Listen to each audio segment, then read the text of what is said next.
हिंदू धर्म में भी पर्दा है, ईसाई नन्हे भी पर्दा करती हैं।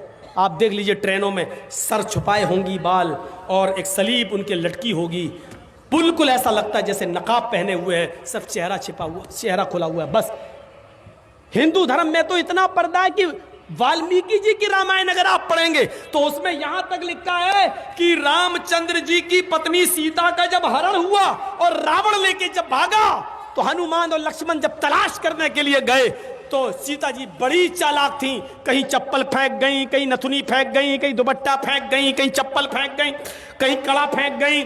हनुमान एक एक चीज, ये चप्पल किसकी है? लक्ष्मण कहते मेरी भाभी की है, सीता की, चलो इसी रास्ते से ले गया। और आगे के दुपट्टा मिला, ये दुपट्टा किसका है? कहा ये दुपट्टा भी मेरी भाभी का है, सीता का। चलो और आगे चलो, इसी रास्ते से लेकर गया।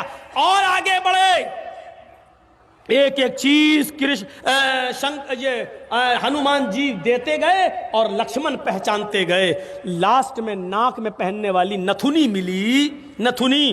तो हनुमान ने कहा ये नथुनी किसकी है? जल्दी से लक्ष्मण ने कहा अरे यार हनुमान जी ये नथुनी नहीं मालूम है, ये शायद मेरी भाभी की होगी। हनुमान ने कहा सारी चीजें पहचान गए, नथुनी कह रहे होगी। तो हनुमान जी के इस प्रश्न पर क्या जवाब दिया लक्ष्मण ने? हनुमान जी ये नथुनी अगर मेरी भाभी की थी भी तो मेरी भाभी नाक में पहनती थी, इसलिए मैं नहीं पहचान पा रहा हूं, क्योंकि मैंने आज तक अपनी भाभी का चेहरा नहीं देखा। कहा क्यों? कह रहे वो मेरी भाई की पत्नी है सीता, मेरे भाई की राम की पत्नी है, मैं कौन होता हूं उसको देखने वाला, उस पर नजर डालने वाला, उसके चेहरे को देखने वाला। गौर करो, रामचंद्र जी के भाई लक्ष्मण ने अपनी सगी भाभी सीता जी का चेहरा नहीं देखा, देवर ने भाभी का चेहरा नहीं देखा। ये हिंदू धर्म की मनुष्य आज वाल्मीकि रामायण आज तक कह रही है, आज तक ये सबसे पुरानी रामायण है वाल्मीकि की, जो 2000 साल पहले लिखी गई है। आज तक उसके अंदर ये लिखा है कि राम के छोटे भाई लक्ष्मण ने सीता का चेहरा नहीं देखा। आज भी बहुत सी सभ्य समाज की स्त्रियां जब ट्रेनों में हिंदू की सफर करती हैं तो आप देखिए साड़ी पहनकर ऐसे लंबा घूंघट ऐसे मार लेती हैं, चेहरा नहीं खोलती हैं वो ट्रेनों में और बसों में। आज भी सभ्य समाज की उसी वाल्मीकि रामायण पर अमल करते हुए वो किसी को अपना चेहरा दिखाना गवारा नहीं करती।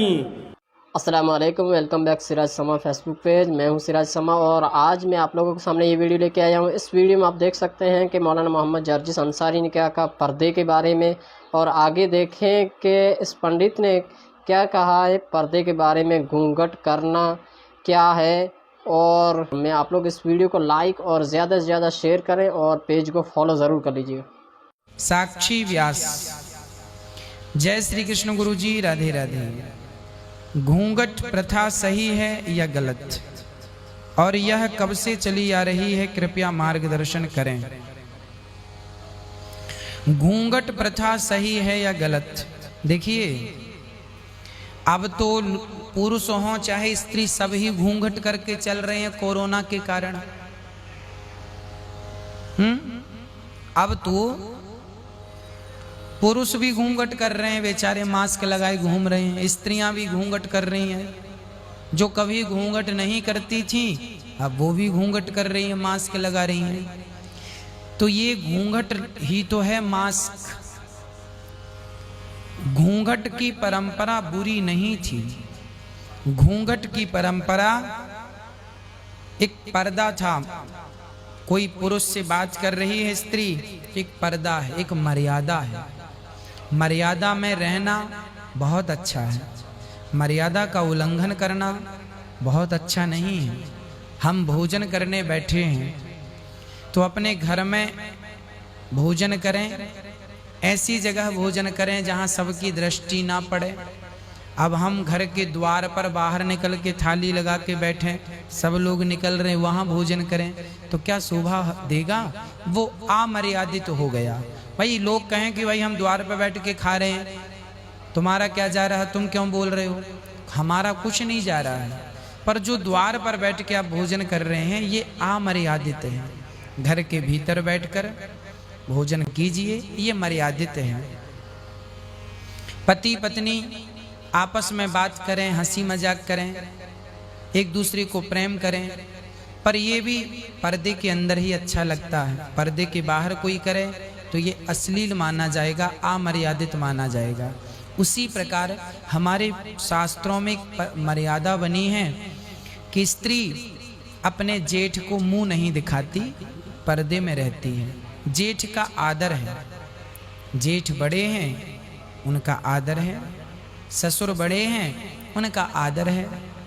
पर्दे के भीतर रहें तो अच्छा है। घूंघट बुरा नहीं है, थोड़ा सा घूंघट हो, पूरा घूंघट तब जहां बहुत जरूरत है।